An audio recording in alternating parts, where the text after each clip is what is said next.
Hello students, I am your Santosh N. Gowda, Assistant Master in Sri Gangadhareshwara Government Headed School, Bhagalagunte, Bangalore.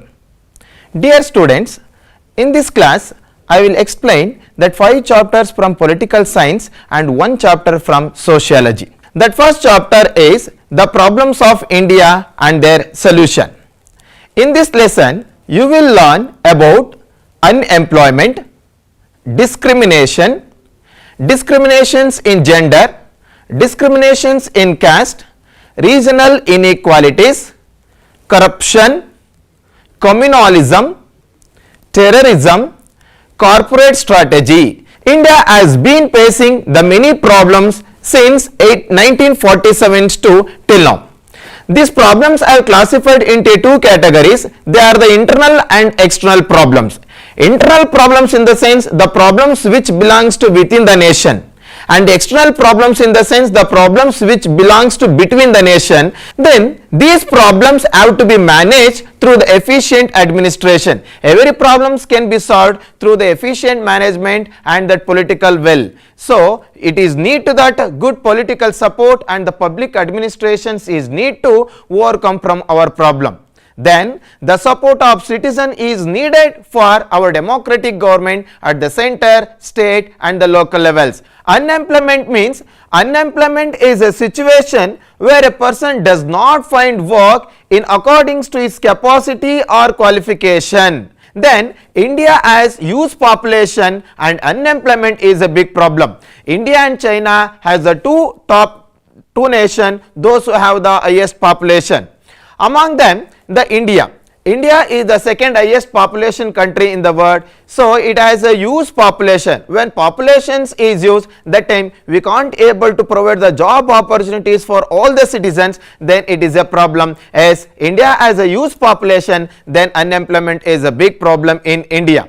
Then usually the populations and the improved technology are considered as the 2 reasons for unemployment. Many reasons for their unemployment. Among them, the 2 noticeable reasons are populations and improved technology. And how improved technology will be reason for unemployment? Yes, when improved technology installed in corporate sector and in industrial zone, that time usually there is no need of human support, or that there is no need of human facilities in these industries. That time instead of most of the entrepreneurs are utilizing these improved technologies support in their industries, and usually the peoples are denied from the job opportunities in this place. Hence the improved technology and overpopulations are the main reason for unemployment.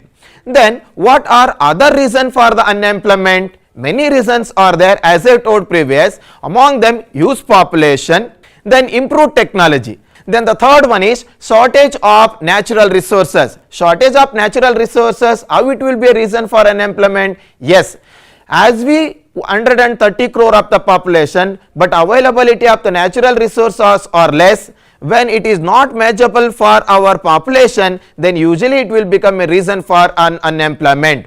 The next one is over dependency of agriculture. This is also noticed as, this is also called as disguised unemployment.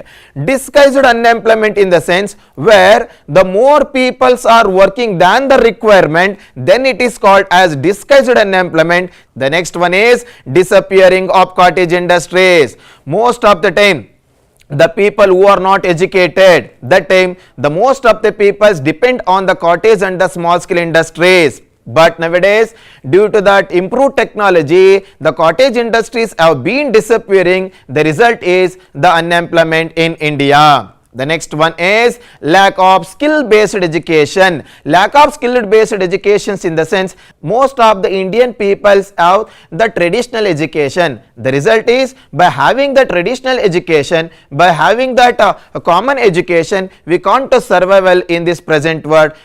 The next one is corruption. The second problem of India is corruption. Then corruption is the another social evil in the public life of India. Now the corruption has spread to all the strata of the society. Then what is meant by corruption? Corruption means offering bribe and following any other illegal means to achieve some illegal benefits, then it is called as a corruption. It is also called as, this is also can be defined as misuse of public authority for the personal gain, sweeping away all the procedure for a narrow personal gain, then also termed as corruption. All these three definitions clarify you people what is meant by corruption. The next one is how to overcome from the corruption, measures to eradicate the corruption.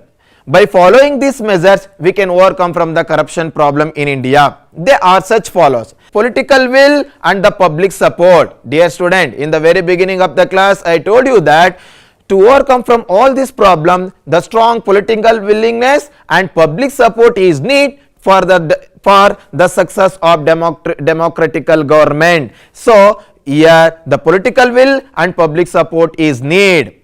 And the next one is, in Karnataka, we have established the institutions like Lokayukta and Lokapala institution have established to overcome from the problems of corruptions, and also by installing the CCTV cameras in the government office. Can we possible?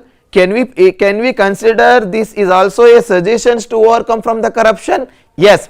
By installing the CC camera in the government offices premises, we can overcome from this problem, because when we installed this such a type of technologies, that time the officers will get a fear to accept the bribery, and suppose if I accepted that moment that CC cameras will capture the scenes, that will be a proof for to complain against him, then it is also a suggestion. The next one is measures like awarding harsh punishment for corrupt official can also bring in some changes. It is also a suggestion. Then increasing the number of court and judges can also a solution for corruption. By following the above points, we can overcome from the corruption problems of India. The next one is communalism. Communalism is a major problem in our country. What is communalism? Communalism means generally intolerance on another religion is called communalism. Intolerance on other religions is called communalism. Generally we can use this as a definition. But as on our text, segregations in the name of religion and creating hatredness and cultivating the opposite self-interest can be called as communalism. How communalism is a fatal to national unity? Yes, communalism is affecting on national development because it creates the social differences, mutual suspicions and fear situations in the society. Communalism has the capacity to endanger the integrity and unity of India. As we noticed, India is a secularism nation, but communalism is affecting on that, hence it is also a problem. The next one is, it is not only disturb the peace of the society, it is also destroy the public and private property. It leads physical assaults and others undesirable effects. These are all the points shows that, above point shows that communalism is fatal to national unity. The next one is status of women. It is also a problem in India. It is comes under gender inequality. Dear student, as we noticed, since the ancient period to up to 1947 in India, the most of the women have faced the many problems. They had denied from the many political, social and economical opportunities. But after the 1947, when we framed the constitution, that time we have been giving the special rights and we are taking the many special reservation to uplift the status of women in India. So the government has started the Women and Child Development Department in order to develop the women's education and status in India. Dear student, this is the first and foremost measures which government of India and Karnataka has taken to uplift the women's status in India. The next one is, many programs have been implemented to curb the child marriage system. Dowry Prohibition Act, compulsory education are implemented as a means of empowering the women. Then the government of Karnataka has implemented Stree Shakti program. Dear student, in the rural life, in the rural side, nowadays women are leading the happy life because of this women's self-help group and the Stree Shakti group. This is also one of the measure. The next one is women commissions have been established. The next one is the many reservations also provided in the government recruitment. And the women reservations has already been provided in the local bodies. As we know that in the Panchayat Raj institution, the 50% of the reservations as provided in the political life, that is also one noticeable measure which government of Karnataka and India has taken. The next one is women reservations is also provided in the government recruitments. As we noticed, dear student, in all the government job, the 50% of the job reserved for the women. Above the measures show that we have taken the lot of measures to uplift the women's status in India. The result is nowadays the woman is working in political, economical and social life. Especially she has worked as a Prime Minister of India. She has worked as the Chief Minister for many states. This all shows that nowadays our situation is too good. The Indian foreign policy. In this unit, you will learn the nature of Indian foreign policy, Panchashila principles, non-aligned movement, disarmament, anti-apartheid policies. Dear student, what is sovereign country? A sovereign country is the country which is not come under any other country's control either for its internal or external issues or the decisions. At the time of the decisions taking, then it is considered as a sovereign country. Then let me to explain what is meant by foreign policy. Every nation follows some rules and regulations when they deal with other nations is called foreign policy. Dear student, when the nations are dealing with the another nation, that time they follow some rules and regulation. When they follow the some rules and regulation, the rules and regulations are called that country's foreign policies. The foreign policy is needed for every democratical and republican nations. Then major aims of Indian foreign policy. So here India has been following the foreign policy because we have adopted the foreign policy very soon after our Indian independence. The major aims of the Indian foreign policies are such follows. They are national security, enriching the national economy, spreading the cultural richness of our country in another countries, by increasing the number friendly countries and check the power of enemy countries, achieving the world peace and coexistence.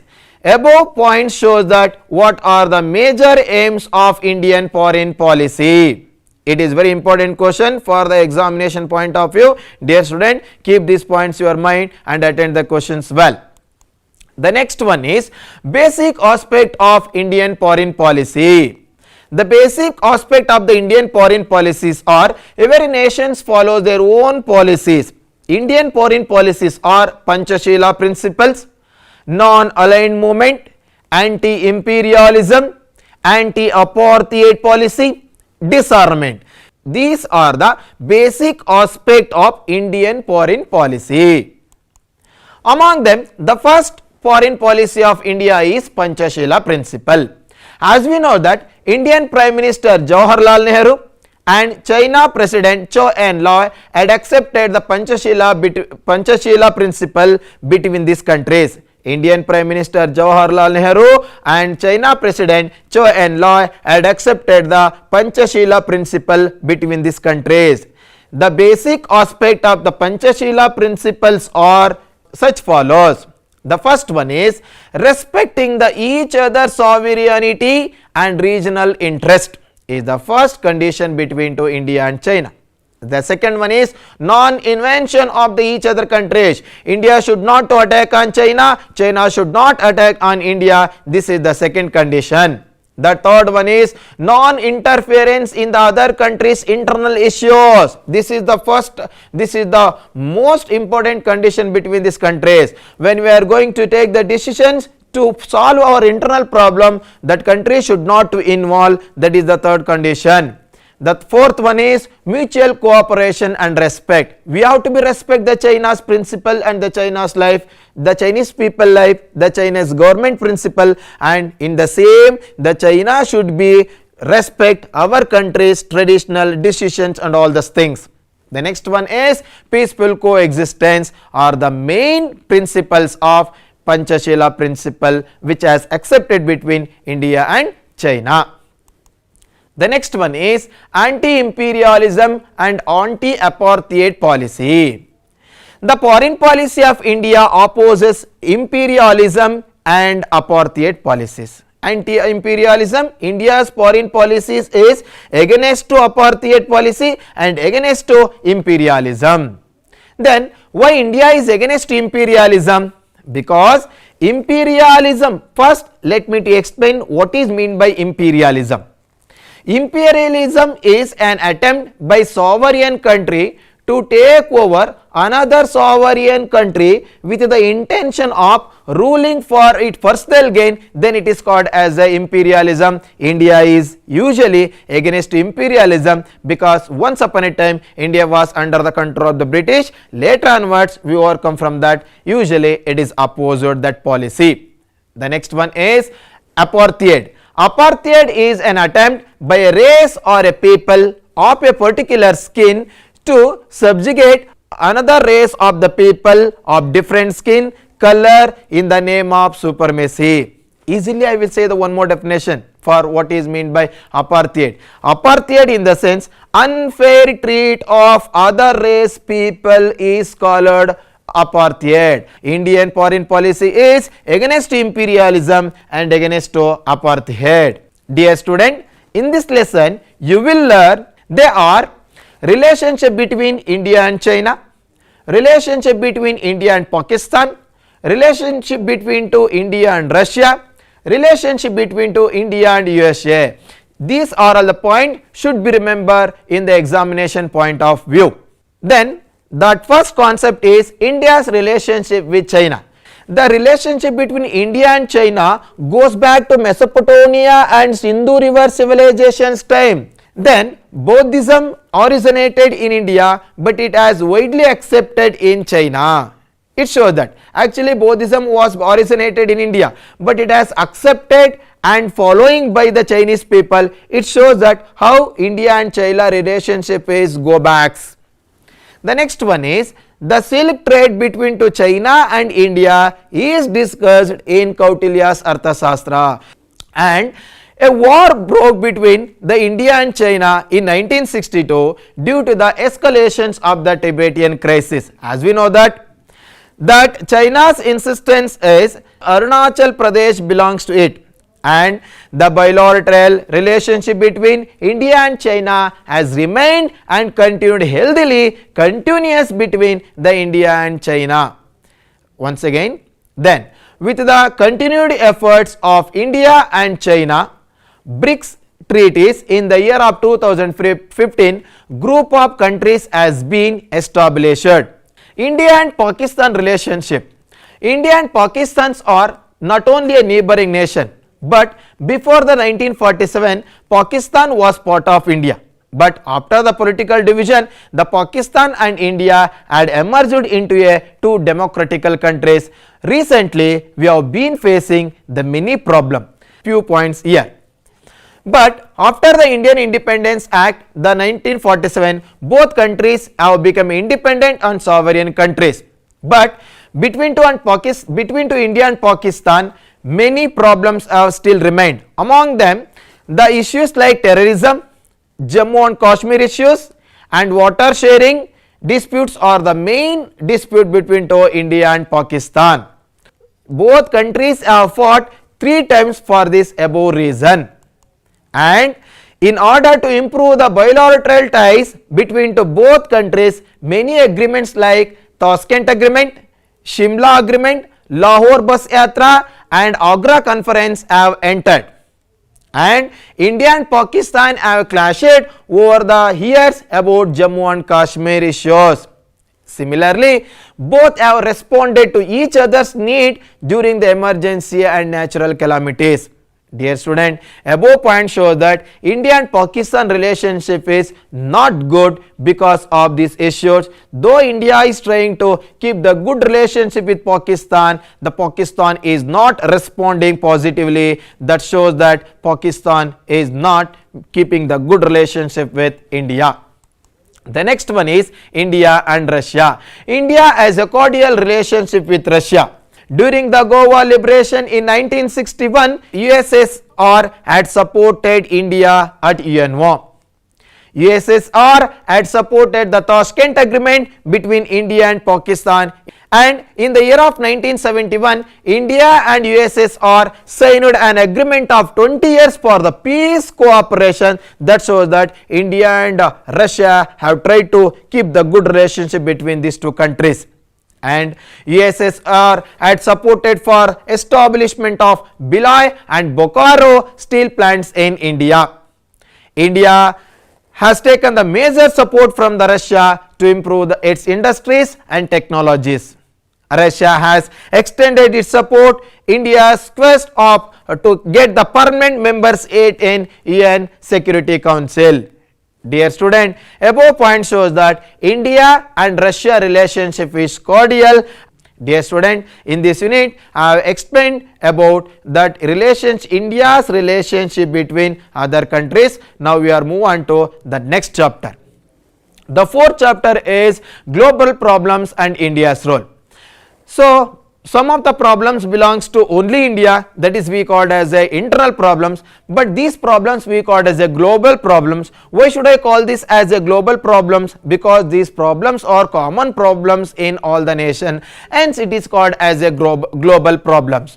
The global problems are denial or refusals of human rights, arms race, economical inequality are the major problems of the globe. Dear student, you have to remember these points for the examination purpose.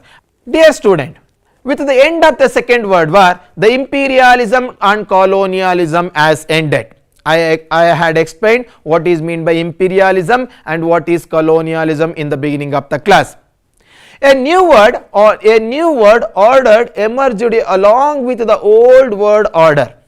Still, numerous problems like human rights, arms race, economical inequality, apartheid, terrorism have to be remained in this world. So we have to be solve this problem. India as a member of the world community is striving its best to solve some of these problems. That first one is human rights denial. Dear students, human rights is need for every human being. Humanists have advocated that every human being should be get their rights. Unfortunately, in the name of caste, religion, race, gender, color of the skin and the nationalism, human rights have been denied to many of the people throughout the history. That shows that many of the developed countries they had not interested to give the rights for their people.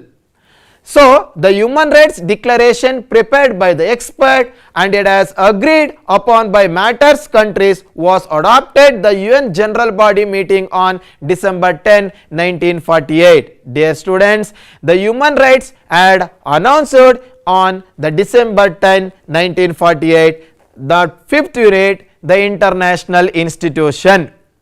Dear student, this is very important chapter for the examination point of view. In this unit, you will learn the establishment of UNO, the aims of UNO, this is also called as aims and objectives of UNO, different institutions of UNO, achievements of UNO, economical achievements, political achievements, social achievements, various affiliated bodies of UNO. Then, let me to give the introductions about this chapter. As we noticed, after the Second World War, many of the nations have tried to establish the international institution in order to control the Third World War on the globe and to create the permanent peace on this globe.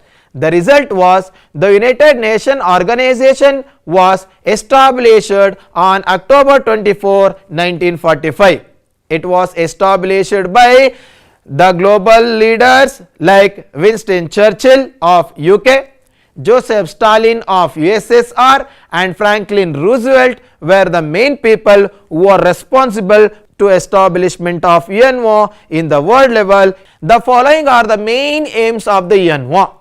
They are safeguarding the international peace and security, fostering the cooperation among the nation, improving the faith in the human rights, exploring the solution to the various economic, sociological, cultural and other humanity based problems with the international cooperation, providing recognition to the international agreements and the conditions, and to striving to the build mutual trust and cooperation among the countries are the main aims and objectives of UNO. The next one is UN affiliated bodies. That first one is the General Assembly is an affiliated body consisting of representative from all the members of the state. Dear student, all the members of the UNO are also member of General Assembly. Hence it is called as the word parliament. Hence it is called as a word parliament. Every country can send 5 delegates to this body, but only one has the voting power. The General Assembly starts its meeting around the September, continue to the till the end of the December every year. Once in a year it will conduct the meeting. If any emergencies occur, it will call that again. It will call the meeting second time. These are all the common features of General Assembly. The next one is UN Security Council. The UN Security Council, it is also called as Cabinet of UNO.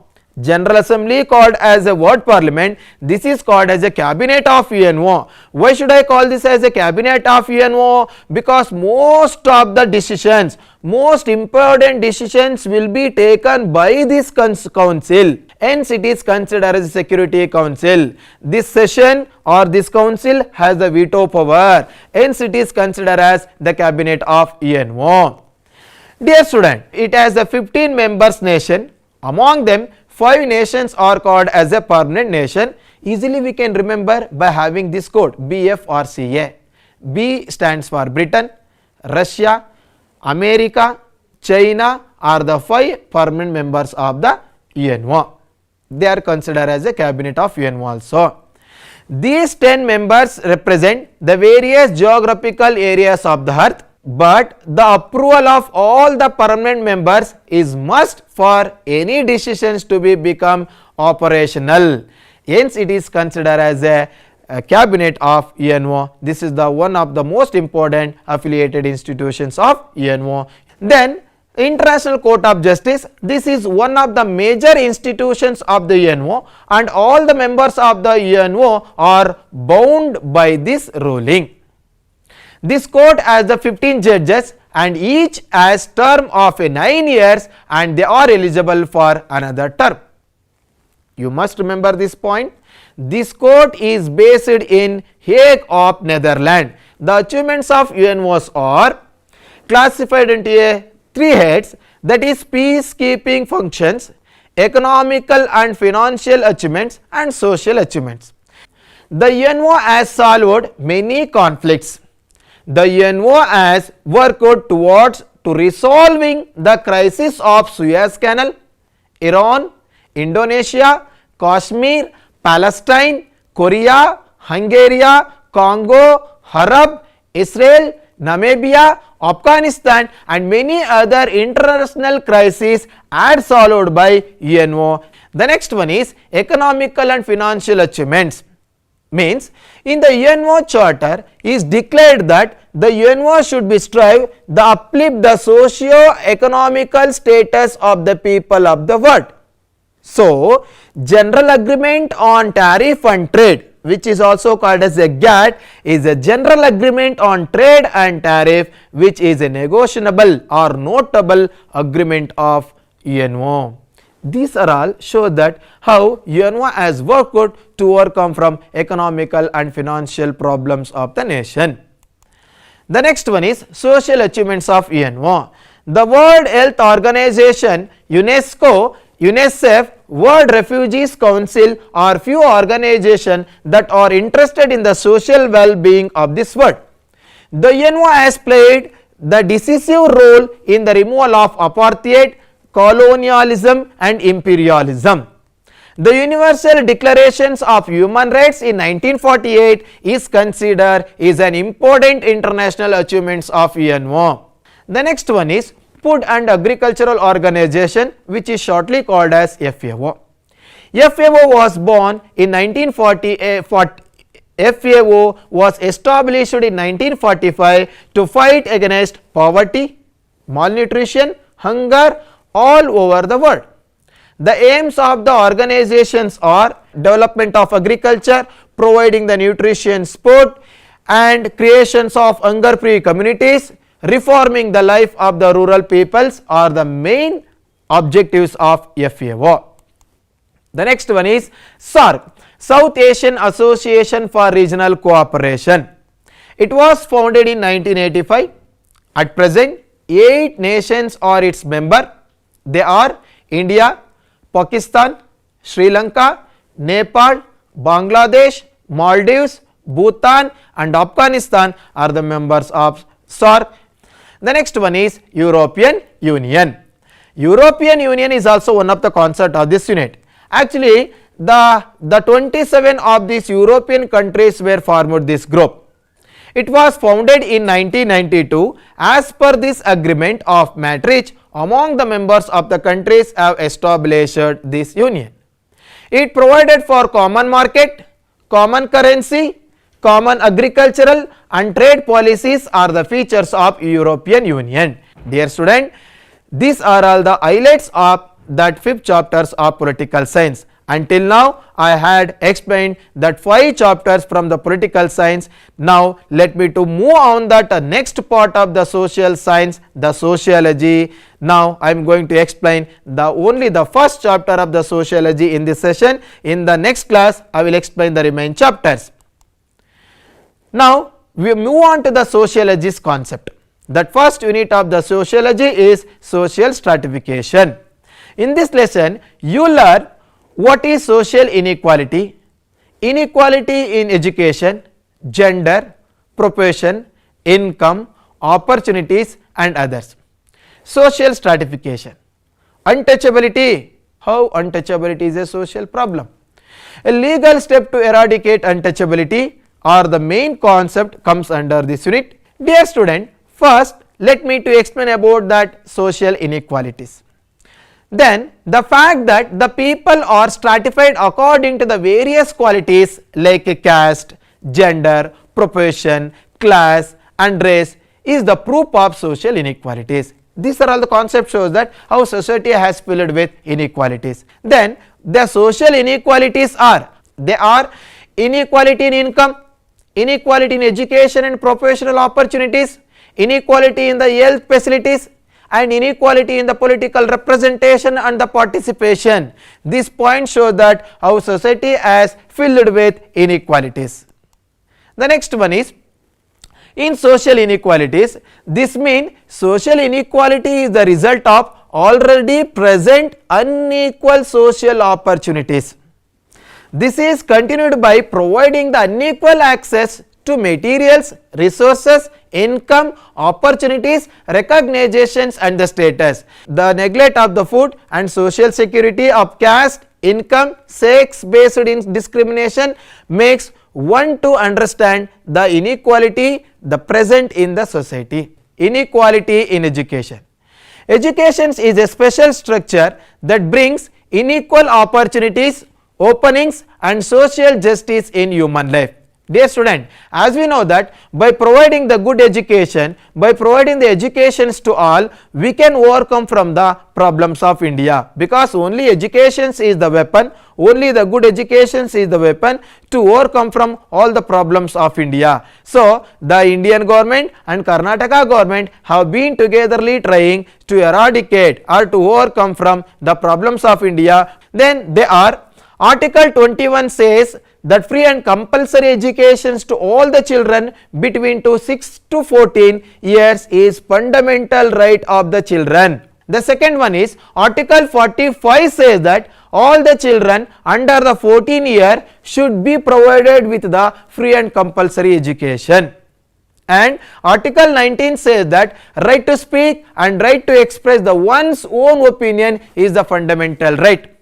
And Article 29 provides for the protections of the cultural rights of the minorities. The next concept is social stratification. Then what is meant by social stratification? Human society has continued the practice of classifying the people as superior and inferior and upper and lower and assigning on the basis of the role we are classified, then it is considered as social stratification. Then it is also given as an introduction to this concept. Then what is meant by social stratification? Social stratifications in the sense, this is the method of dividing the people into different strata and assigning the different roles and status in the society is called social stratification. Then the features of the social stratifications are, social stratifications is social in nature. It means the social stratification is based on the social recognition and importance but not on physical and traits. The next one is social stratification is universal. The third one is social stratification is ancient. The fourth one is social stratification exists in different ways. It means the social stratification exists in different names in the different areas. The above points are the features of social stratification. Then major forms of social stratification. Let us try to know the social stratification from the ancient world to till now, means to the digital world. The stages of the social stratifications are primitive society, slavery, estate system, Varna system, caste system are the different stages of the social stratification. Dear student, let me to move on to the next concept, the problems of untouchability. Means the untouchables had faced the so many problems in the society. Among them we have listed here the few problems which they had faced. Among them, that first one is the lowest positions in the social strata was the main problem of the untouchables. Means the untouchables occupies the lowest positions in the strata of caste based society. The birth was the main reason for these restrictions on their social mobility. The next one is they were kept out of the education. Untouchables were kept out of the education for the many centuries. They were not supposed to be listened to Veda recitation nor recite them also. They were borrowed from all the learnings of the Sanskrit. This shows that they were kept out of the education. The next problems of the untouchabilities is the denial of propertial rights is also one of the problems of untouchables. Next, legal measures to eradicate untouchability in India. As we discussed that untouchables was also a social evil and they were faced with the many problems in India after the 1947, and when we formed the constitution, many of the legal measures were taken in order to eradicate untouchability in India. Then what are the constitutional measures were taken in order to eradicate untouchability in India are such follows. That first one is Article 17. The Article 17 of the Indian Constitution prohibits of untouchability. Means in through the Article 17 the untouchability has been abolished from India. The second measure is the Government of India has implemented Untouchability Crime Act in the year of 1955. This was the second legal measures which taken in order to eradicate untouchability in India. The next one is the Civil Rights Protection Act was enacted in the year of 1976 with the necessary changes to the Act of the 1955 was the third measures which taken in order to curb untouchability in India. The next one is universal rights to vote. Dear student, before that they are denied from the propertial and political representation, but in order to give these facilities, this reservation or this constitutional measures, universal rights to vote and participations in the election has also been provided for them. And moreover, reservation has been given in the field of education and employment. This is also one of the measures. The Act of 1989 has given some specific responsibility for the governments in the eradications of untouchability. Dear student, these are all the major constitutional measures which were taken in order to eradicate untouchability in India. Dear student, from beginning of the class to till now, I had explained that 5 chapters from political science and 1 chapter from sociology. Remaining chapters I will explain you later. Means in the next session, in the next period, I will explain the remaining 3 chapters from the sociology and rest of the economical chapter I will explain in the upcoming period. Dear student, in this session, I have explained that 5 chapters from political science and 1 chapter from sociology. By remembering all these points in your mind, attend the examinations well and attend the questions with the confidence, because confidence makes